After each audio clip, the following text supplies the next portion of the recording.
Meghan's hug for homeless charity founder a day after her secret visits to Grenfell victims were revealed. Emotional Harry's girl embraces volunteer who is deeply inspired by royal to-be. It is not custom for the royal family to embrace members of the public. However, Prince Harry's fiancée Meghan Markle did away with tradition as she shared an emotional hug with a charity worker on Tuesday. The 36-year-old joined her husband-to-be in Edinburgh today, where the pair paid a visit to the Social Bite Centre, a Scottish charity for the homeless. While she was there, she met with the charity's co-founder Alice Thompson, who told the bride-to-be that she had been deeply inspired by her speech made at the UN Women Conference in 2015. The speech given by Meghan saw the former actress discuss female empowerment, where she discussed tracing her feminism back to when she was 11 after becoming tired of women in the media represented in the kitchen. After hearing Alice's praise, Meghan was pictured giving the charity worker a warm embrace after being clearly touched by the woman's comments. Local university student Phoebe Libbish later tweeted a picture of the pair commenting, "Love this photo," to which Alice responded, "Safe to say I love it too." Prince Harry appeared to be feeling equally friendly during his visit today, reserving praise for one well-wisher. The 33-year-old royal complimented a red-haired hipster in the crowd during the walkabout on the couple's first official visit to Scotland, pointing at him before saying, "Love your beard, well done." Meghan also revealed to onlookers that her hen-do is all planned, although she does not know what it is. She told well-wishers in Edinburgh that it is sorted, although party-loving Harry isn't quite as prepared. "We asked them what they were doing for their stag and hen do's," said Tom Martin, 30, who was visiting Edinburgh from London with Francesca Short, 27. Meghan said, "I'm not sure, it's sorted, but it will be fun." Harry said he didn't know. "I'm sure William's got something up his sleeve." Ms. Short added, "They seem really nice, happy and relaxed." She seemed to take it all in her stride. And Mr. Martin said, "She was introducing herself with 'Hi, I'm Meghan,' as if no one knew who she was." They were standing with au pair Josephine Hess, 28, an au pair from Germany, who stood out in a bright jacket. Harry said, "I was very clever for wearing a pink jacket," she said. They were very confident together. Meghan said to one group, "Thank you for waiting in the cold for us. It's chilly." Pony Major Mark Wilkinson introduced Meghan and Harry to Cruachan 4, a Shetland pony, at the end of their walkabout, where they received flowers, posed for pictures and sympathized about the cold conditions. The 9-year-old pony, the mascot of the Royal Regiment of Scotland, famously tried to eat the Queen's posy during the monarch's visit to Stirling Castle, and this time startled away Harry. He seemed intent on nibbling Harry's fingers for a treat. Pony Major Mark Wilkinson said, "They were asking about him, saying he's a wee star, he knows he's on parade and is showing off. They said it was lovely to meet him." Meghan, who wore a £2,000 Burberry tartan coat, matching that worn by the pony, with trousers by Veronica Beard, was handed an early Valentine's gift on a heart from a young admirer as the couple delighted royal fans. One Emirates male well-wisher gave Ms. Markle a bunch of roses and told her, "Don't marry Harry, marry me," as she and Harry greeted crowds on the castle's esplanade.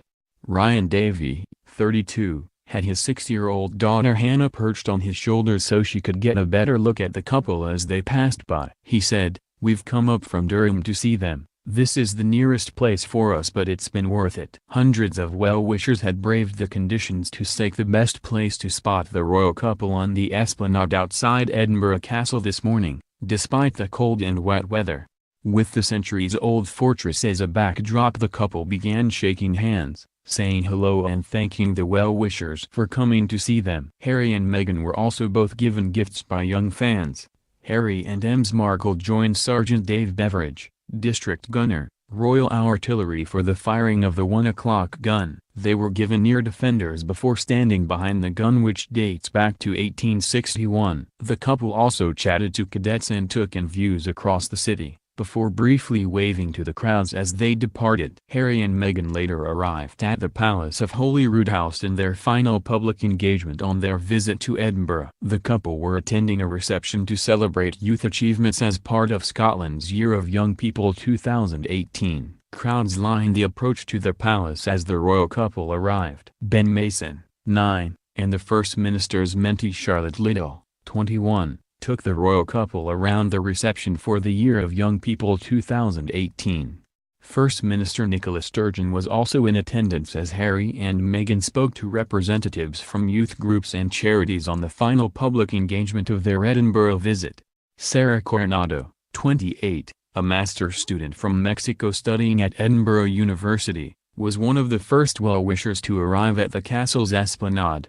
She said, "Seeing the couple is a once-in-a-lifetime opportunity. We don't have these visits in Mexico or my hometown of Monterrey. They are also the hot couple of the moment because of their marriage coming up. I also think Meghan is a role model. She's not just a pretty face. I think she's going to change the face of the monarchy." Ashley Torres, 25, a law student at Edinburgh University, had brought a bunch of tulips for the couple. She said, "I bought these last night. I don't mind if Meghan or Harry takes them. It's such a cute love story, being set up by mutual friends. And it will be nice to see an American part of the British monarchy." Friends Maggie Binney, 29 and Alice McCourt, 23, both Scottish students, had staked a place on the esplanade against the crash barriers and waved Union flags featuring a picture of the prince and his fiancée.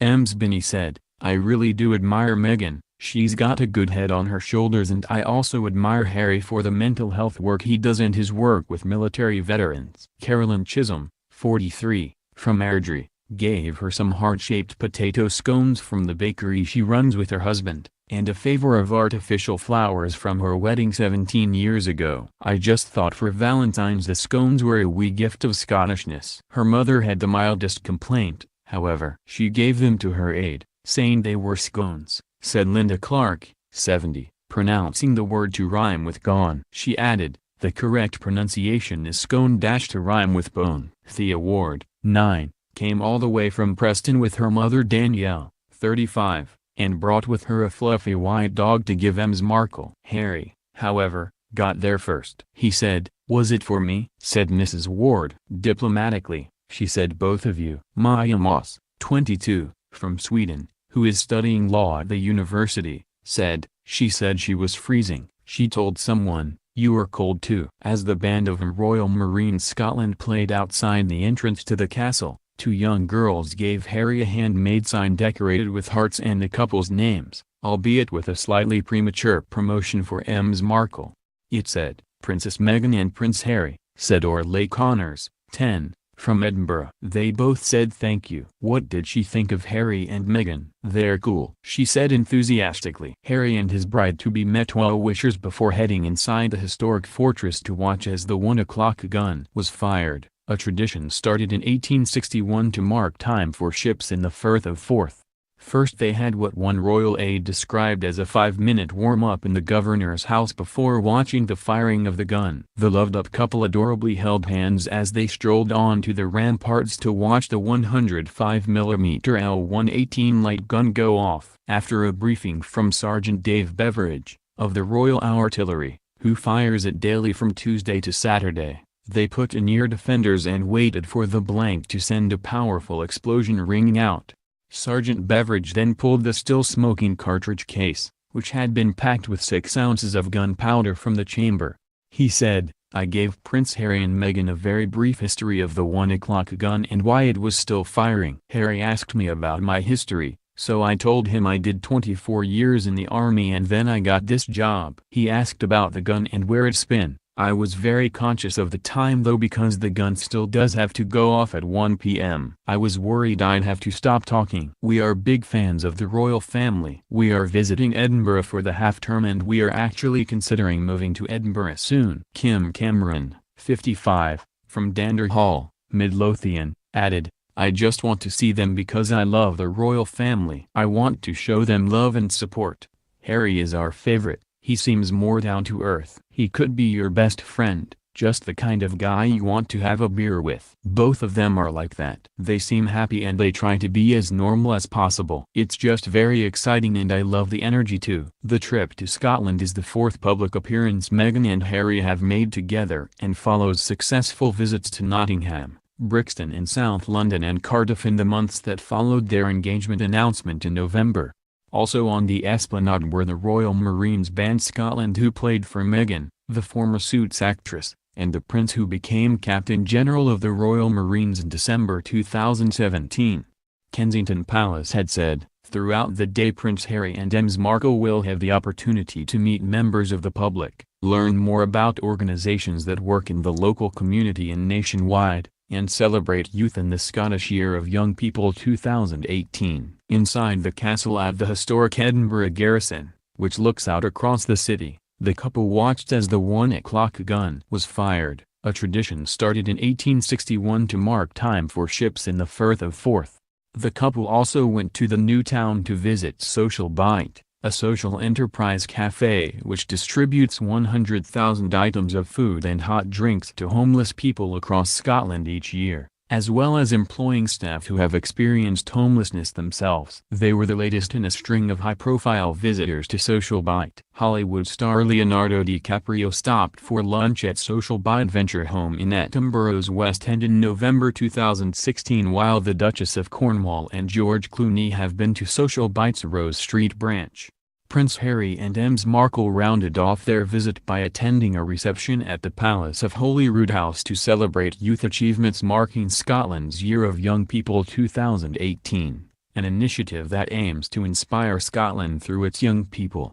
It was revealed yesterday that Harry and Meghan Markle will parade through Windsor in a carriage after making their wedding vows in front of the Archbishop of Canterbury. The couple, who will marry on May 19, will make a 2-mile journey through the town cheered on by crowds from around the world. Their route will see them pass along 6 streets before ending up back at Windsor Castle, according to details released today by Kensington Palace.